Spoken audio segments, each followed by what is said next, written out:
ఇలా మన ప్రార్థన కొన్ని విషయంలో దేవుడు అంగీకరించట్లేదని ఎన్నోసార్లు మనం ప్రశ్నిస్తూనే ఉంటాం. దానికి కారణం ఏంటో తెలుసా?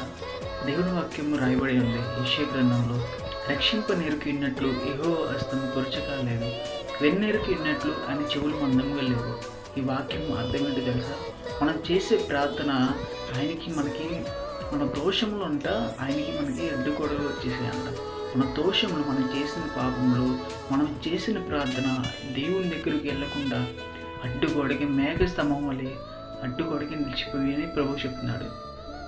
నిజమే, మనం చేసిన అపరాధం ద్వారా, మన పాపిష్టమైన మన తలంపుల ద్వారా మనం చేసే ప్రార్థన మన పరిశుద్ధంగా ఉంటేనే మన ప్రార్థన.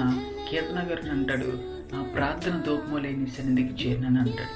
మన ప్రార్థన ఆ విధంగా వెళ్ళాలంటే మన పరిశుద్ధం తలంపులతో మనం ఉండాలి.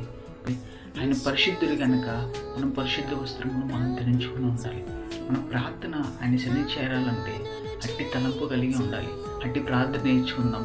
ఆమేన్. God bless you.